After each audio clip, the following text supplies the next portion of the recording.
তুমি দেখে শুনে তোলো মা, ফুলগুলো যেন ছিঁড়ে না যায়। আজ এই ফুল নিয়ে বিশেষ কিছু একটা রাঁধবো। অনেক দিনের একটা ইচ্ছে ছিল আমার। বিশেষ মানে কি রাঁধবে মা আজ? একটু বলো না, এত রহস্য করছো কেন সকাল সকাল? আগে ফুলগুলো ভালো করে তোল, পরে সব বলছি। বাবা আগে মাছ নিয়ে ফিরুক, তারপর পুরো ব্যাগটা বোঝাতে পারবো তোকে। আচ্ছা মা, তাহলে অপেক্ষা করি। তবে বলে রাখছি, এই মাছ আর ফুলগুলো এবার আগের চেয়ে অনেক বড় আর সুন্দর হয়েছে দেখতে। হ্যাঁ রে, এবার মাটিটাও ভালো ছিল, তাই তো ফুলগুলো এত সুন্দর হয়েছে। মা, তুমি তো রোজই নতুন কিছু একটা রাঁধতে ভালোবাসো। আজ ঠিক কি মনে হলো গো তোমার? কাল রাতে ভাবছিলাম এই কুমড়ো ফুলগুলো শুধু ভাজি বা তরকারি ব্যবহার হয় বরাবর, আজ একটু অন্যরকম কিছু করার ইচ্ছে হলো। বা মা, তোমার এই নতুন কিছু ভাবার স্বভাবটা তো আমাদের সবসময় ভালো লাগে। বাহ, আজ তো বেশ ভালোই ইলিশ পেলাম দেখছি। এই তো 3টে বড় বড় মাছ একসাথে উঠলো জালে। রঘুনাথ, তোমার তো আজকে ভাগ্যটা বেশ ভালো দেখছি। আমার জালে তো সকাল থেকে একটাও ওঠেনি এখনো পর্যন্ত। হ্যাঁ, নাও নাও, তুমিও নিয়ে নাও, লজ্জা পেও না। আজকে রান্না নিশ্চয়ই দারুণ জমে যাবে। ধন্যবাদ ভাই, তাহলে আজকে দুপুরের দিকে তোমাদের ওখানেই একেবারে আসবো ভাবছি। কি রাঁধছো কুসুম, দেখতেও ইচ্ছে করছে। ইলিশটা ভালো করে বেছে নে তো মা, কাঁটা যেন একেবারে না থাকে, না হলে খেতে অসুবিধে হবে। মা, আজ শুধু আমরা খাবো না, একটা চমক থাকবে আজকের রান্নায়। চমক আবার কি রে? কি লুকোচ্ছিস বলতো আমার কাছে? এখন বলবো না, আগে রান্নাটা হোক ঠিক করে, তারপর নিজের চোখে দেখবে। তোর এই রহস্য করার স্বভাবটা আজও গেল না। ছোটবেলা থেকে খালি এরকম লুকিয়ে রাখিস। সেটাই তো মজা, সবটা আগে বলে দিলে আর কোনো চমকই থাকবে না। আচ্ছা বেশ, তোর মর্জি মতোই হোক তাহলে। আমি শুধু আশা করি রান্নাটা ভালো হবে। হবে মা, নিশ্চয়ই ভালো হবে। তোমার হাতে ছোঁয়া লাগলে তো সব কিছুই ভালো হয়ে যায়। কি চমক রে মা, আমাকেও একটু আভাস দে। এত গোপনীয়তা কিসের? বাবা, তুমিও একটু অপেক্ষা করো। আগে বড়াগুলো ভাজা হোক, তারপর সব বলবো তোমাদের দুজনকে। বেশ বেশ, দেখি তোর এই রহস্য শেষ পর্যন্ত কোথায় গিয়ে দাঁড়ায়। ততক্ষণ আমি একটু বিশ্রাম নিয়ে নিই। সকাল থেকে নদীতে বেশ পরিশ্রম হয়েছে আজকে। হ্যাঁ বাবা, বিশ্রাম নিয়ে নাও, রান্না হতে একটু সময় লাগবে। ঠিক আছে মা, তবে দেরি করিস নে জানো। খিদেও বেশ ভালোই পেয়েছে আমার। আরে এত সুন্দর কুমড়ো ফুল দেখছি, সব দেখলে তো ছোটবেলার কথা মনে পড়ে যায়। কেন কাকিমা, এই ফুলে এমন কি স্মৃতি আছে তোমার? বলো না, একটু শুনি। বহু বছর আগে এই ফুল দিয়ে একটা বিশেষ রান্না হতো, তার নাম ডাক আশেপাশের গ্রামেও ছড়িয়ে পড়েছিল। এখন আর কেউ সেভাবে বানায় না। আমিও তো এখনো শুনিনি একটা রান্নার কথা, তুমি ভাবে কি জানলে কি করে এসব? আমার ঠাকুমা বানাতেন সেটা, ছোটবেলায় কয়েকবার খেয়েছিলাম। তারপর সেই রান্নার কথা কোথায় যে হারিয়ে গেল, কেউ আর মনেই রাখলো না। কি কি দিয়ে বানাতেন কাকিমা? একটু মনে করার চেষ্টা করো না আমার জন্য। ইলিশ মাছের সাথে আরো কিছু একটা মিশিয়ে বানাতেন মনে হয়, তবে ঠিকই কি কি দিতেন তা আমার মনে নেই। শুধু মনে আছে খেতে অসাধারণ লাগতো। এত সুন্দর একটা রান্না যে হারিয়ে গেল, ভাবতেই আশ্চর্য লাগছে। সময়ের সাথে সাথে কিছু তো হারিয়েই যায়, নতুন প্রজন্ম অতটা মনে রাখতে চায় না। কাকিমা, তুমি যা বললে না, সেই হারিয়ে যাওয়া রান্নাটা আজ আবার নতুন করে ফিরিয়ে আনা যাক আমাদের হাতে। সে তো বেশ চমৎকার একটা জিনিস হবে, কিন্তু কি করে করবি? আমার মাথায় একটা বুদ্ধি এসেছে, তুমি শুধু দেখতে থাকো আজকের রান্নায় কি দাঁড়ায় শেষমেশ। তাহলে তো সকালের সেই চমকটাও বোধ হয়, তাই না রে মা?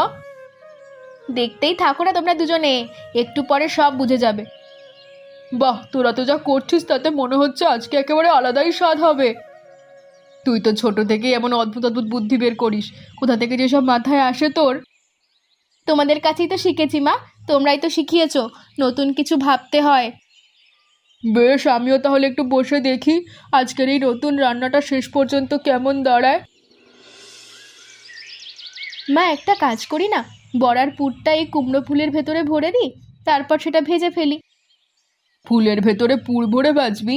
এমন অদ্ভুত জিনিস তো আমি জীবনে কখনো করিনি। একবার করেই দেখো না, মন্দ কি তাতে? যদি সত্যি ভালো হয় তবে তো বেশ ভালোই হবে আমাদের। আচ্ছা বেশ, দে তাহলে দেখি শেষমেশ কেমন দাঁড়ায় ব্যাপারটা। তেলটা গরম করি। দাঁড়াও মা, আমি নিজেই ফুলগুলো সাবধানে খুলে পুর ভরছি, তুমি শুধু ভাজার দিকটা দেখো। ঠিক আছে, তেলটা গরম হয়ে গেছে ততক্ষণে। তুই পুর ভরে ফেললে আমি ভেজে নেবো একে একে। ভাবে ভরলে ঠিক হচ্ছে কিনা, ফুলটা যেন ছিঁড়ে না যায় আবার। হ্যাঁ, বেশ সুন্দর হচ্ছে দেখতে, এভাবে চালিয়ে যা তুই। প্রথমটা একটু সাবধানে দিচ্ছি কড়াইয়ে, দেখি ফুলটা ঠিকঠাক থাকে কিনা তেলে দিলে। আস্তে আস্তে ছাড়, ছিটকে যেন না লাগে। ঠিক আছে মা, সাবধানেই করছি। দেখো মা, দেখতে কি সুন্দর হয়েছে, এটা রংটাও কেমন সোনালি হয়েছে। সত্যি তো, এমন গন্ধ তো আগে পাইনি রান্নাঘরে। কি আশ্চর্য স্বাদ হবে। চলো না বাবাকে ডাকি, প্রথম বড়াটা বাবাকেই খাওয়াই। হ্যাঁ ডাক দে, বাইরে বসেই আছে বোধহয়। আরে বাহ, এমন অসাধারণ স্বাদ তো আমি জীবনেও পাইনি কোথাও। এটা দিয়ে কি বানালি তোরা আজকে? কুমড়ো ফুলের ভেতরে ইলিশ বড়ার পুর ভেজেছি বাবা, হঠাৎ করেই বুদ্ধিটা এলো। সত্যি বলছি, এ বয়সে এসে এমন একদম নতুন স্বাদ পাবো ভাবিনি কখনো। তোর হাতে তো সত্যি জাদু আছে রে মা। মেয়ের বুদ্ধি আর আমার হাতের রান্না দুটো মেলেই আজকে দারুণ স্বাদ হয়েছে। সত্যি বলেছি, তোমাদের দুজনেরই জুটিটা সত্যি অসাধারণ কিছু একটা করতে পারে। বাবা তুমিও না, বেশি প্রশংসা করলে লজ্জা লাগে না আমার? লজ্জা পাওয়ার কিছু নেই, তুই সত্যিই দারুণ কাজ করেছিস। কি রান্না হচ্ছে গো এখানে আজকে? এমন গন্ধ তো কখনো পাইনি। এসো এসো এসো এসো এসো, খেয়ে দেখো, তুমি অবাক হয়ে যাবে বলেছিলাম। হ্যাঁ, সত্যিই দারুণ জিনিস তো এটা। এ রান্না তো লুকিয়ে রাখা একদম ঠিক হবে না, সবাইকে দেখানো উচিত এটা। তুমিও তাই বলছো কাকা? তাহলে তো সত্যি এটা নিয়ে আরো ভাবতে হচ্ছে আমাদের। হ্যাঁ ভাই, এমন স্বাদ একা একা রেখে দেওয়া তো ঠিক হবে না, সবাইকেই জানানো উচিত। আপনিও না হলে আমাদের পক্ষে ভালোই হলো। নিশ্চয়ই মা, এমন ভালো জিনিস সবার কাছে পৌঁছানো উচিত সব সময়। তোমরা দুজনে একই কথা বলছো, তাহলে তো ভাবনাটা মন্দ নয় দেখছি। এমন সুন্দর গন্ধ কিসের কই দিক থেকে ভেসে আসছে? কে রাঁধছে এত সুন্দর করে আজকে? আসুন নিবারণ বাবু, ভেতরে আসুন। আমরাই রাঁধছি একটা নতুন জিনিস, একটু খেয়ে দেখুন না, বলুন তো কেমন হয়েছে। বেশ বেশ, তাও তো একটা দেখি কেমন খেতে। বসুন এখানে, গরম গরম ভালো লাগবে খেতে। ওয়াহ, ধন্যবাদ, এমন সুন্দর ব্যবহারে মনটাই ভরে গেল। আপনার মতো মানুষ আমাদের বাড়িতে এলে তো এটা সৌভাগ্য নিবারণ বাবু। এই স্বাদ তো হারিয়ে যাওয়া একদমই উচিত হয়নি মা। আশ্চর্য জিনিস, আমাদের ছোটবেলায় আমাদের ঠাকুমাও ঠিক এমন একটা কিছু রাঁধতেন। আজকে যেন সেই দিনগুলো চোখের সামনে ভেসে উঠলো আমার। সত্যি বলছেন বাবু? তাহলে তো এই রান্নাটা সত্যি অনেক পুরনো একটা ঐতিহ্য দাঁড়াচ্ছে। হ্যাঁ মা, আর এমন মূল্যবান একটা জিনিস হারিয়ে যেতে দেওয়া উচিত নয় আমাদের কোনোভাবেই। আপনার কথা শুনে তো আমারও মনে হচ্ছে এই রান্নাটা সত্যি বিশেষ যত্ন করে রাখা উচিত। বাবু, আপনার ঠাকুমার সেই রান্নার কথা একটু বলবেন, খুব জানতে ইচ্ছে করছে আমার। সবটা তো আর মনে নেই রে মা, তবে এটুকু বলতে পারি, তার হাতে একটা আলাদা মায়া ছিল রান্নায়, ঠিক যেমনটা আজকে তোমার হাতেও দেখলাম। আপনার এই কথাটা শুনে সত্যিই ভালো লাগছে। নিবারণ বাবু, আপনি চাইলে মাঝে মধ্যে এসে গল্প করতে পারেন, ভালোই লাগবে। নিশ্চয়ই আসবো মা, তোমাদের এই আন্তরিকতা আমার বড় ভালো লাগে। মা, আমি ঠিক করেছি রান্নার কৌশলটা লুকিয়ে রাখবো না, সবাইকে খোলাখুলি শিখিয়ে দেব। সবাইকে শেখাবি? এটা তো চাইলে নিজেদের বিশেষ পারিবারিক রান্না হয়েই থাকতে পারে। জানি মা, কিন্তু আমার মনে হচ্ছে এটা শুধু একার কাছে থেকে গেলে হবে না। কেন রে মা, হঠাৎ এমন কেন মনে হলো? এটা শুধু একটা রান্না না, এটা যেন একটা গোটা গ্রামের হারানো গল্প, সবার সেটা জানা উচিত। তোর কথাটা শুনে মনে হচ্ছে তুই ঠিকই বলছিস, তবে একটু ভেবে দেখি আরেকবার আমি। ভেবে দেখো মা, আমি জানি তুমি ঠিক বুঝবে আমার কথা। তোর বাবাও তো সব সময় বলে ভালো জিনিস একা রাখতে নেই। ঠিক তাই মা, বাবার কথাটাই তো আজ আমার মনে হচ্ছে। মা, রমা কাকিমা যেভাবে পুরনো দিনের কথা বললেন, তাতে বুঝলাম এই রান্নাটা একসময় গোটা গ্রামের ছিল, এখন আবার সবাই হয়ে উঠুক, এটাই আমি চাইছি।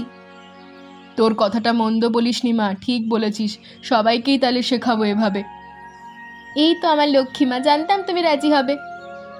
আচ্ছা, তাহলে কাল থেকেই শিখতে আগ্রহীদের ডেকে নিস। ঠিক আছে মা, রমা কাকিমার গোপালদাকেই প্রথমে ডাকবো, ওরাই তো সবচেয়ে বেশি আগ্রহ দেখিয়েছে। হ্যাঁ, ওদের দিয়ে শুরু কর, তারপর আস্তে আস্তে সবাই শিখবে। তুমিও আমার সঙ্গে থেকো কিন্তু শেখানোর সময়। থাকবো বই কি, আমি আছি তো রে মা। এ তো কালকেরটা হচ্ছে অনেক বড় মাছ দেখছি।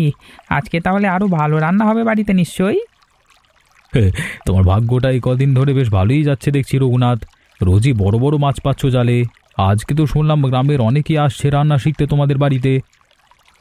কাকা, তাই তো এই বড় মাছটা নিয়ে তাড়াতাড়ি বাড়ি ফিরতে হবে। কুসুম নিশ্চয়ই অপেক্ষা করছে আমার জন্য। যাও যাও, দেরি করো না মোটেও, আমিও একটু পরে আসবো দেখতে আজকে রান্নাটা কেমন। হ্যাঁ এসো কাকা, আজকে অনেকেই আসছে শুনলাম, তোমার সাথেও দেখা হয়ে যাবে তাহলে। বেশ বেশ, তাহলে আমিও একটু সেজে গুজে আসবো আজকে, এমন বিশেষ দিনে বুঝলে। সাজগোজের কি দরকার কাকা, তুমি এলেই আমরা খুশি হব। তবুও একটু ভালো জামা পরে আসি, এমন দিনে একটু সাজগোজ তো করাই যায় তাই না? এই রান্নাটা যেভাবে পুরো গ্রামে ছড়িয়ে পড়বে ভাবতেও পারিনি কদিন আগে পর্যন্ত। হ্যাঁ, তুলির বুদ্ধিতেই তো সবটা হলো কাকা। মেয়েটা সত্যি অন্যরকম কিছু একটা করে দেখালো এরপর। মেয়েকে নিয়ে তোমার গর্ব হওয়াটাই স্বাভাবিক রঘুনাথ। এমন বুদ্ধিমতী মেয়ে সত্যিই ভাগ্যের ব্যাপার। সত্যিই কাকা, ওর মায়ের মতোই বুদ্ধি পেয়েছে, দুজনে মিলে সংসারটাকে সুন্দর করে রেখেছে। তোমার এই ভাগ্য দেখে হিংসে হয় মাঝে মধ্যে আমার। হিংসে করবার কিছু নেই কাকা, তোমার বাড়িতেও তো সুখী আছে।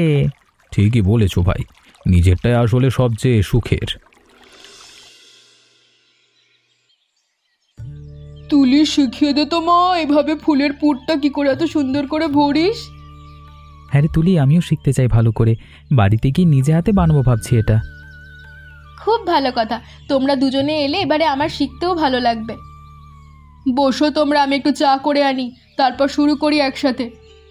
তাড়াতাড়ি এসো বৌদি, শেখাটা তো তাড়াতাড়ি শুরু করা দরকার। এই তো এলাম বলে। আমি গুছিয়ে রাখছি কাকিমা। ফুলটা আস্তে করে ধরতে হয়, ভেতরে নরম অংশটা না ছিঁড়ে পুরটা ভরে দিতে হয়। বুঝলাম। আর ভাজার সময় কতক্ষণ রাখতে হয় কড়াইতে? বেশি সময় রেখে দিলে তো পুড়েও যেতে পারে। বেশিক্ষণ রাখার দরকার নেই, রংটা সোনালি হয়ে গেলে নামিয়ে দিতে হয়, না হলে ফুলটা শক্ত হয়ে যায়। বাহ, বেশ দারুণ পদ্ধতি তো, তাহলে দেখি নিজের হাতে করে। দেখো তুলি, আমারটাও তো বেশ সুন্দরই হয়েছে মনে হচ্ছে প্রথমবারই। হ্যাঁ গোপালদা, প্রথমবারই বেশ ভালো করেছো, শিখতে বেশি সময় লাগেনি। এবার থেকে আমিও বাড়িতে মাঝে মধ্যে করব, সবাই খুব পছন্দ করবে। আমিও আমার মাকে শিখিয়ে দেবো আজকে বাড়ি গিয়ে, তিনিও খুব খুশি হবেন এই নতুন নতুন রান্না দেখে। নিশ্চয়ই দেবে, আর কোনো অসুবিধা হলে আমাকে জিজ্ঞাসা করো, আমি বলে দেবো। বাহ, তুলি তো একদম শিক্ষিকা হয়ে গেছে। এই থালাটা দেখেছো তোমরা? আমাদের পুরনো বাড়ির জিনিস, একসময় তো এই থালাতেই গ্রামের সবচেয়ে সেরা রান্না সাজিয়ে দেওয়া হতো। এত সুন্দর একটা থালা তো এর আগে দেখিনি ববরান বাবু, এটা কিসের?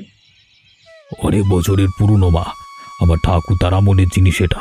অনেক স্মৃতি জড়িয়ে আছে থালার সাথে, তবে আজকের এই বিশেষ রান্নাটাই থালাতে সাজানো উচিত বলে মনে হলো আমার। তাহলে তো আজকের দিনটা আরো স্মরণীয় হয়ে থাকবে নিবারণ বাবু, আপনারই ভালোবাসা আমরা ভুলবো না। সত্যি এত সুন্দর একটা থালা আজ বিশেষ রান্নার সাথে মানানসই হয়ে গেল। আমারও তাই মনে হলো মা, তাই তো সাথে করে নিয়ে এলাম আজকে। আপনার এই ভাবনাটাই আমাদের কাছে অনেক বড় ভালোবাসার। বাহ, এই থালাতে সাজালে যেন রান্নাটা অনেক বেশি সুন্দর হয়ে যাবে। এই দৃশ্যটা দেখে মনে হচ্ছে যেন সেই পুরনো হারিয়ে যাওয়া দিনগুলি আবার ফিরে এলো আজকে। আপনার এই থালা যেন আজকের গোটা দিনটাকে আরো বিশেষ করে দিল নিবারণ বাবু। সত্যি পুরনো আর নতুনের এই মিলটাই যেন আজকের দিন একটা আলাদা আনন্দ এনে দিল। নিবারণ বাবু, আপনি না এলে আজকের দিনটা তো সুন্দরই হতো না। তোমারই তো এই দিনটাকে সুন্দর করেছে মা, আমি শুধু একটা পূর্ণ থালা নিয়ে এসেছি মাত্র।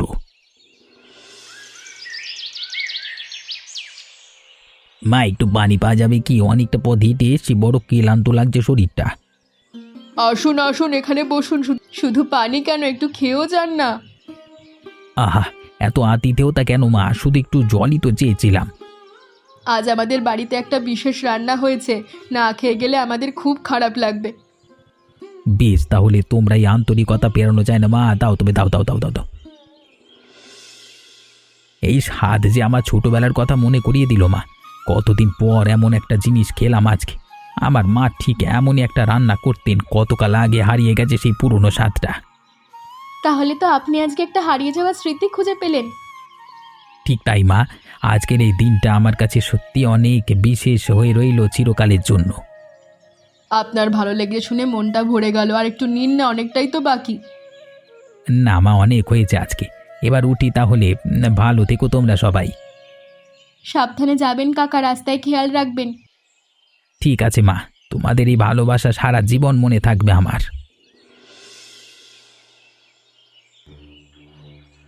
তুলি, খাতাটা তোমাকে দিতে চাই আজকে। এতে আমাদের পুরনো বাড়ির অনেক রান্নার কথা লেখা আছে যত্ন করে। এটা আমাকে? কিন্তু নিবারণ বাবু, এটা তো আপনার পরিবারের অনেক পুরনো একটা স্মৃতি।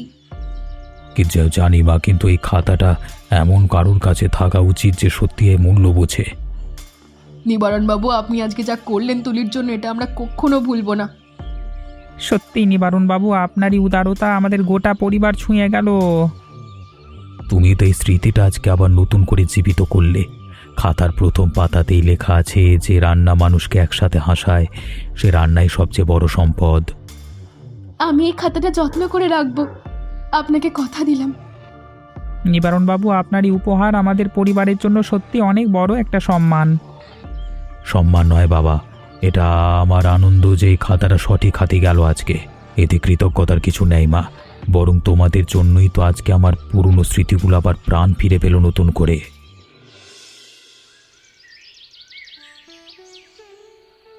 কুমড়ো ফুল আর ইলিশ বড়া, আজকের এই রান্নাটা ভবিষ্যতে কেউ কখনো যেন ভুলে না যায়। লিখে রাখলি তো সবটা ঠিকঠাক করে, পরের প্রজন্মও যেন শিখতে পারে। হ্যাঁ মা, সব যত্ন করে লিখে রেখেছি। এবার এই রান্নাটা আর কোনোদিনও হারিয়ে যাবে না কারোর কাছ থেকে। বেশ করেছিস মা, আজ থেকেই খাতাটাই আমাদের বাড়ির একটা সম্পদ। মা, খাতাটা যেন প্রজন্মের পর প্রজন্ম বাড়িতেই থেকে যায়, এটা আমার ইচ্ছে। জানিস তুলি, আজকের দিনটা সত্যি অন্যরকম হয়ে গেল তোর জন্যই। তোমাদের সবার সাহায্য ছাড়া এটা কখনো সম্ভব হতো না। এটা আমাদের সবার মিলিত পরিশ্রম। আর নিবারণ বাবু, মদন কাকা, রমা কাকিমা, গোপাল, সবার সহযোগিতাও তো কম ছিল না এই কদিনে। ঠিক বলেছো বাবা, সবাই মিলেই তো আজকের এই আনন্দটা সম্ভব হলো।